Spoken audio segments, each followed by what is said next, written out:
Assalamu alaikum wa rahmatullahi wa barakatuh, mes chers frères et sœurs en islam. Que la paix, la miséricorde et la bénédiction d'Allah soient sur vous. Avant de commencer cette vidéo, n'oubliez pas de liker cette vidéo car cela nous donne beaucoup de force pour continuer à partager du contenu bénéfique. Et je vous invite à vous abonner à notre chaîne et d'activer la cloche de notification pour rester informé de nos prochaines publications sur la foi islamique. Mes frères et sœurs, je vous demande de rester connectés jusqu'à la fin de la vidéo pour découvrir les secrets qui trouvent introduction à l'éveil spirituel dans l'islam. L'éveil spirituel, dans la tradition islamique, représente un voyage intérieur profond et transformationnel vers la proximité avec Allah. Ce processus, qui peut être comparé à une quête spirituelle, fait partie intégrante de la pratique religieuse des musulmans sincères. Il transcende la simple adoration rituelle pour toucher l'âme de l'individu, l'élevant vers une conscience plus pure et plus intime de Dieu. Dans cette première partie, nous allons explorer ce qu'implique l'éveil spirituel dans l'islam, ses fondements et son importance dans la vie des croyants. Le concept d'éveil spirituel. L'éveil spirituel, ou al-yaqza en arabe, fait référence à un état de conscience accru dans lequel un individu devient plus attentif à la réalité spirituelle, la vie après la mort, et surtout à la présence d'Allah. Ce processus de purification intérieure est essentiel pour les croyants, car il permet d'atteindre une élévation spirituelle qui n'est possible que par une connexion directe avec le divin. Ce n'est pas simplement un phénomène extérieur, mais une transformation interne qui touche le cœur et l'âme. Dans le Coran, Allah encourage les croyants à se purifier et à s'élever spirituellement. Ceux qui croient accomplissent les prières et font la charité, ceux-là sont les véritables croyants. Sourate Al-Baqarah 2:167. Cela implique que l'éveil spirituel est une condition préalable à la véritable foi. C'est une démarche volontaire, un effort constant pour purifier son âme et se détacher des distractions matérielles et mondaines afin de se concentrer sur l'adoration d'Allah. L'éveil spirituel va au-delà de la simple observation des rites religieux. Il touche à la sincérité et à la profondeur de la foi. 2. L'importance de l'éveil spirituel dans la vie d'un musulman. Dans l'islam, l'éveil spirituel est essentiel non seulement pour renforcer la foi, mais aussi pour améliorer la vie du croyant sur le plan personnel et social. Il n'est pas un simple but à atteindre, mais un processus continu de développement spirituel qui dure toute la vie. C'est dans ce cadre que l'on peut comprendre pourquoi l'éveil spirituel est d'une importance capitale dans la tradition islamique. Un aspect fondamental de l'éveil spirituel est le renouveau intérieur qu'il génère. Le croyant, lorsqu'il entre dans cet état, expérimente une transformation profonde de ses valeurs et de sa vision du monde. Ses priorités changent et il ressent un désir ardent de se rapprocher d'Allah. Il abandonne les plaisirs matériels et recherche la satisfaction divine. Cette quête d'élévation spirituelle est l'une des raisons pour lesquelles l'islam accorde une grande importance à la purification de l'âme, taskiya, et à l'adoption de la foi comme un mode de vie, et non simplement comme un ensemble de croyances. L'éveil spirituel a également un impact sur la relation du croyant avec les autres.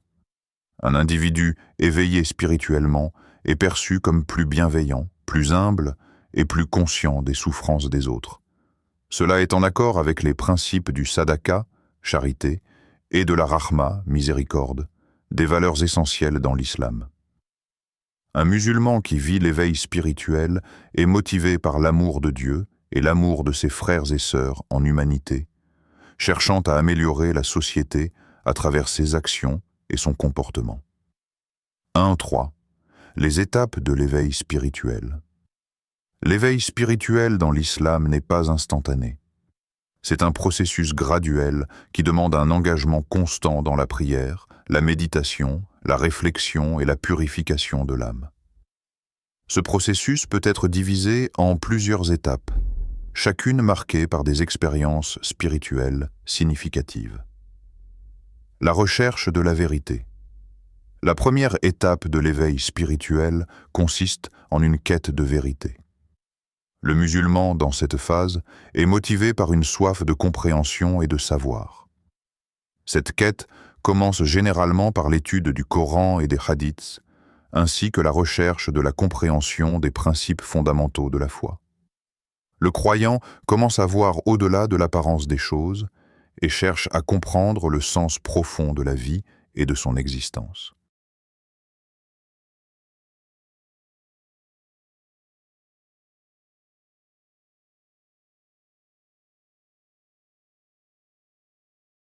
« 5.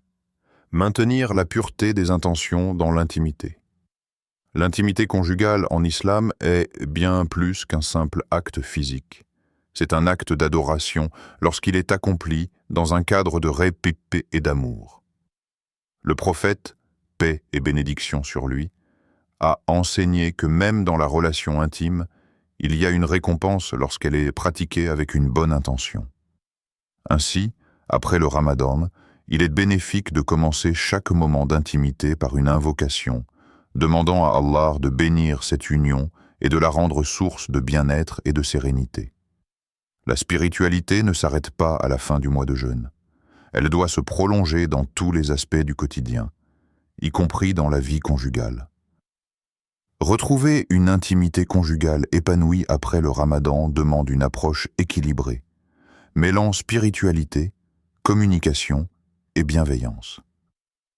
Le couple doit voir cette période comme une opportunité de renforcer son lien en intégrant les enseignements du Ramadan dans sa relation. En valorisant la patience, le respect et la gratitude, les époux peuvent faire de leur intimité un véritable prolongement de leur foi et de leur amour mutuel, reprendre en douceur la communication et la complicité. Après un mois de jeûne et de spiritualité intense, la reprise de l'intimité ne doit pas être brusque ou mécanique. Il est essentiel que les conjoints prennent le temps de se reconnecter émotionnellement avant de retrouver une proximité physique. La clé réside dans une communication ouverte et bienveillante, où chaque époux exprime ses ressentis, ses attentes et ses besoins avec douceur et respect. 1. L'importance du dialogue après le Ramadan. La communication est l'un des piliers fondamentaux d'un mariage épanoui. Après le Ramadan, il peut y avoir une certaine appréhension à reprendre une vie intime active, notamment si le couple a renforcé sa spiritualité et veut préserver un équilibre entre foi et conjugalité. Parler de ses émotions et de ses attentes permet d'éviter les malentendus et de créer un environnement propice à une intimité harmonieuse. Un bon exercice consiste à poser des questions ouvertes à son conjoint. Comment as-tu vécu ce mois de Ramadan sur le plan émotionnel? Qu'as-tu apprécié dans notre relation durant cette période? Comment souhaites-tu que nous reprenions notre intimité avec douceur? Ces échanges permettent non seulement de dissiper les doutes, mais aussi de renforcer la complicité du couple. 2. Redécouvrir son conjoint à travers des gestes simples. L'intimité ne se limite pas aux rapports physiques. La tendresse, les gestes d'affection et l'attention portée à l'autre sont tout aussi essentiels. Après le Ramadan, prendre le temps de partager des moments de qualité est une belle manière de raviver la complicité conjugale.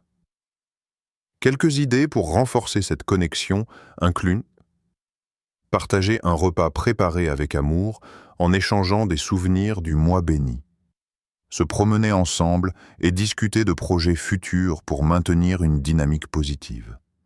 Échanger des paroles douces et rassurantes pour exprimer son amour et son engagement. 3. L'écoute active. Un atout pour une intimité apaisée. Parfois, la reprise de l'intimité peut être un sujet délicat. notamment si l'un des conjoints ressent une baisse d'énergie ou une certaine retenue due à la spiritualité accrue durant le Ramadan. Dans ces cas, il est crucial de pratiquer l'écoute active. Laisser son conjoint s'exprimer sans interruption. Reformuler ce qu'il dit pour montrer que son ressenti est compris. Éviter les jugements et privilégier les encouragements bienveillants. Avec ces principes, la reprise de l'intimité conjugale se fera de manière plus sereine et épanouissante, tout en préservant les bienfaits spirituels acquis durant le Ramadan. L'impact du Ramadan sur le corps et l'esprit. Se reconnecter physiquement. Le mois de Ramadan est une période de purification, de discipline et d'élévation spirituelle qui a des effets profonds sur le corps et l'esprit. Après un mois de jeûne, le corps et le mental ne reviennent pas immédiatement à leur état initial. La reprise de l'intimité conjugale après cette période doit donc se faire avec conscience et douceur. Comprendre les changements physiologiques, adapter son rythme et respecter les besoins de chacun sont des éléments essentiels pour retrouver une harmonie dans la relation conjugale. 1. Comprendre les changements physiologiques après un mois de jeûne. Le jeûne entraîne de nombreux effets sur le corps. Après 30 jours d'alimentation restreinte et de changement de rythme biologique, l'organisme s'est adapté à un nouveau mode de fonctionnement.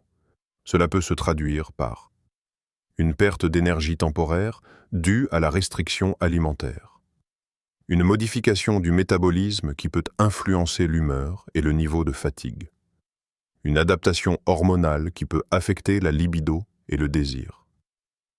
Il est donc normal que certains conjoints ressentent une diminution temporaire de leur énergie ou un besoin de temps avant de retrouver pleinement leur vitalité. 2. Adapter son rythme et respecter les besoins de chacun. Reprendre l'intimité. Après le Ramadan, ne doit pas être précipité. Il est essentiel d'écouter son corps et de respecter le rythme de son conjoint. Quelques conseils pour une transition en douceur. Privilégier une alimentation équilibrée pour retrouver progressivement son énergie. Accorder du temps à la récupération physique en s'assurant de bien dormir et de réduire le stress. Favoriser la tendresse et les gestes d'affection avant de reprendre une intimité plus intense. Le respect mutuel passe par une écoute attentive et une prise en compte des ressentis de l'autre, sans pression ni obligation. 3. Les bienfaits de la patience et du respect mutuel dans la redécouverte de l'intimité. Le Ramadan enseigne la patience et la maîtrise de soi. Ces vertus doivent être conservées dans la relation conjugale. Reprendre l'intimité doit être un moment de redécouverte et non une contrainte.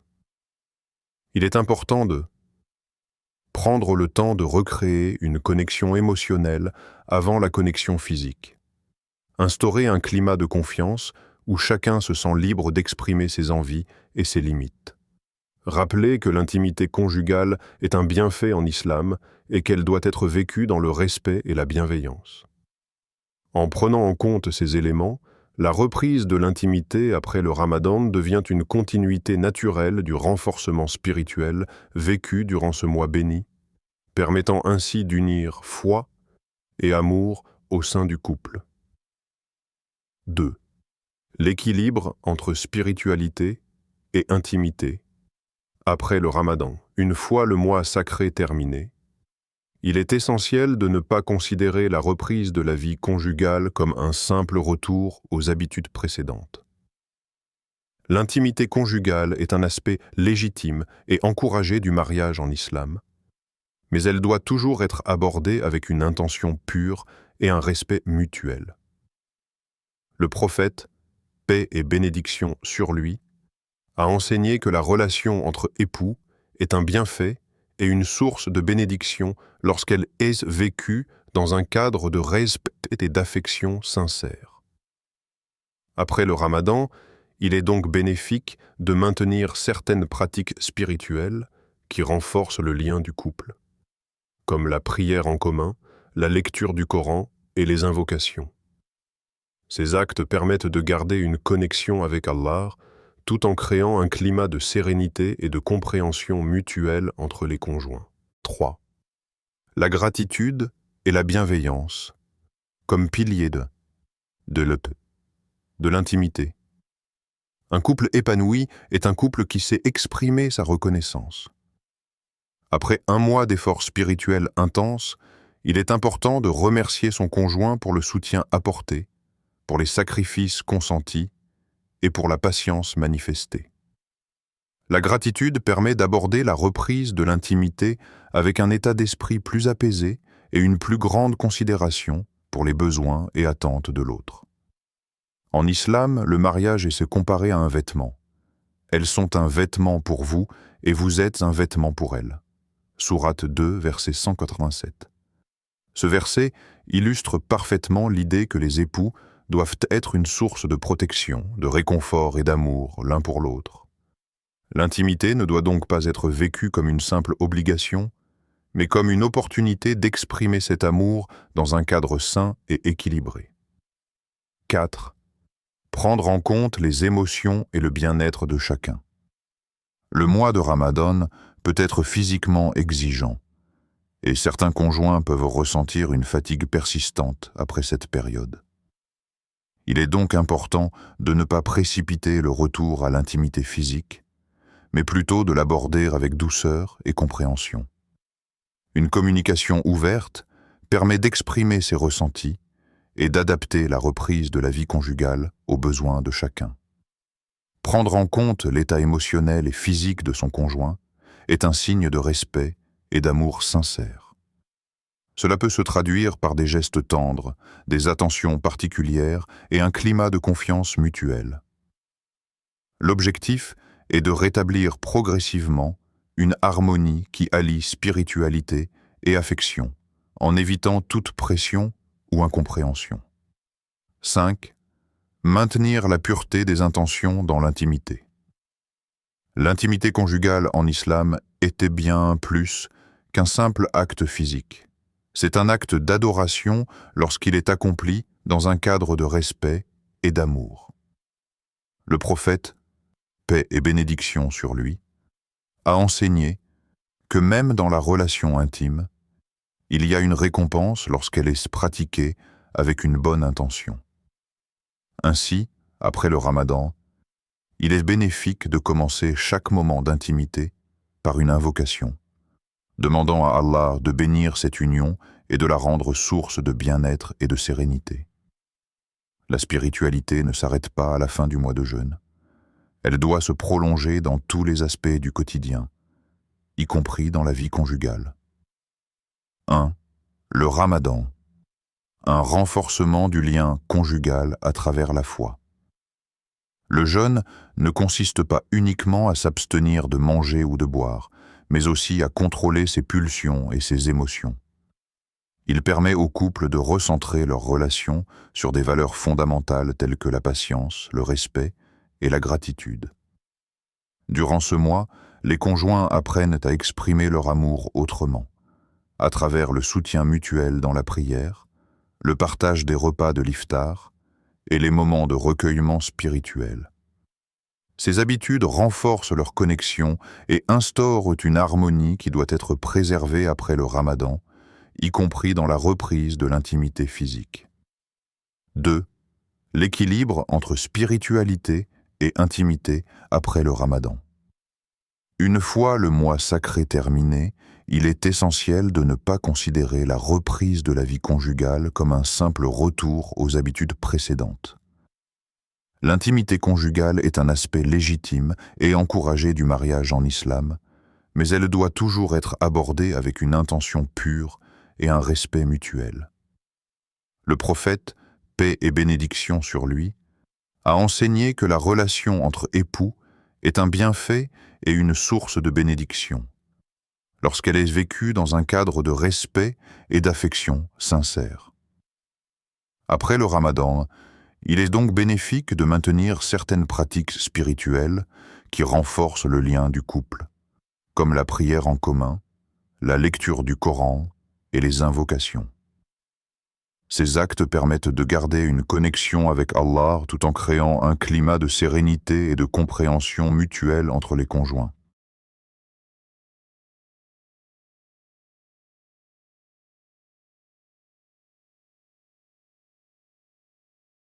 Trois, la gratitude et la bienveillance comme piliers de l'intimité.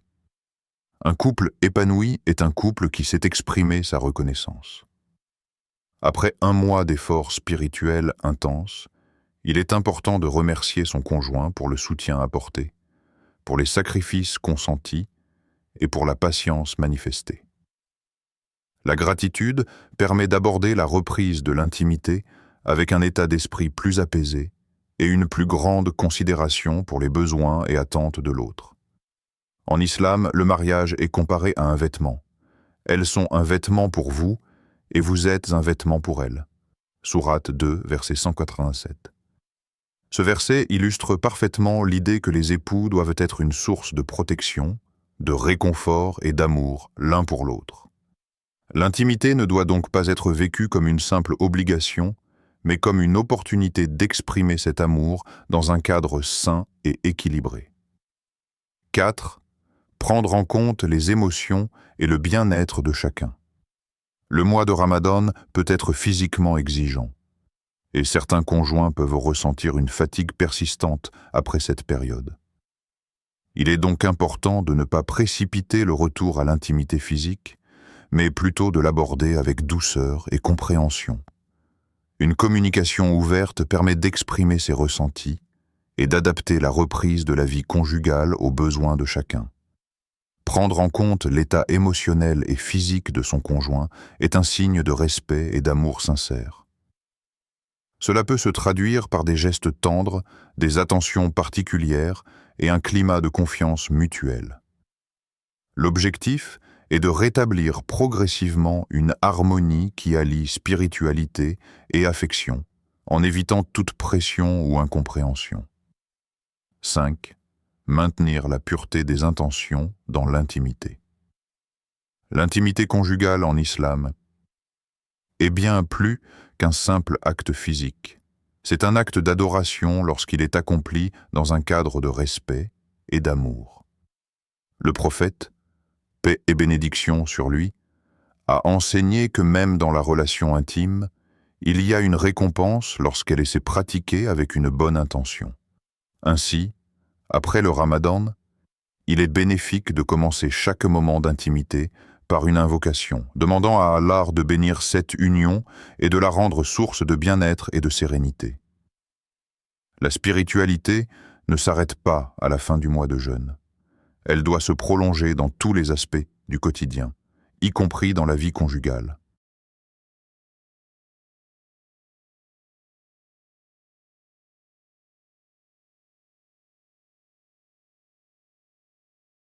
Par exemple, certains saints musulmans ont anticipé des guerres, des catastrophes ou des événements importants dans l'histoire de l'islam. Ces prémonitions sont perçues comme des dons divins, qui témoignent de la capacité des Aouliya à recevoir la guidance divine d'une manière particulière. 3. L'interprétation mystique de ces transformations. Dans la tradition islamique, notamment chez les soufis, ces métamorphoses physiques sont interprétées comme étant des manifestations du processus de purification spirituelle. Selon cette perspective, le corps humain, tout comme l'âme, doit être purifié afin de devenir un instrument réceptif à la lumière divine. Chaque changement physique observé chez les Aouliya est donc un reflet de leur processus intérieur de purification, qui les rend capables de recevoir des bénédictions et des pouvoirs spirituels particuliers. Les transformations physiques ne sont pas un but en soi, mais des signes de l'amour d'Allah et de la grâce divine. Elles rappellent aux croyants que la vraie beauté réside dans la pureté de l'âme et que l'éveil spirituel est un chemin de transformation holistique qui touche à la fois l'âme, le cœur et le corps. Ces transformations soulignent également l'idée que la spiritualité, dans l'islam, est une quête totale, englobant tous les aspects de l'être humain. 3. 4. La modestie des Aouliya face à leurs dons. Il est important de noter que, malgré ces transformations et bénédictions extraordinaires, les Awliya eux-mêmes ne cherchent jamais à attirer l'attention sur leur pouvoir ou à se glorifier de leurs miracles. Au contraire, ils demeurent profondément humbles et discrets. Leur but est uniquement de servir Allah et de guider les autres vers lui.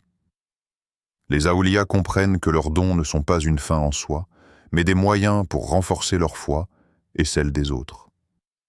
Le prophète Mohammed, paix soit sur lui, a souligné cette humilité dans ses enseignements, en insistant sur le fait que la véritable grandeur réside dans la soumission à Allah, non dans les manifestations spectaculaires des pouvoirs spirituels.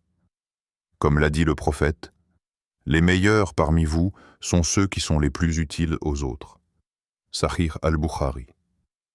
Ainsi, les Awliya n'utilisent jamais leurs capacités extraordinaires pour se vanter, mais les emploient pour apporter la paix, la guérison et la lumière spirituelle aux autres. Les métamorphoses physiques mystérieuses observées chez les Awliya ne sont pas simplement des phénomènes surnaturels, mais des signes puissants du travail intérieur accompli par ces individus dans leur quête spirituelle. Elles témoignent de la proximité d'Allah et de la purification de l'âme. Ces transformations, qu'elles soient visibles sous forme de lumière, de guérison miraculeuse ou d'autres événements surnaturels, sont des reflets de la lumière divine qui illumine le cœur et le corps du croyant.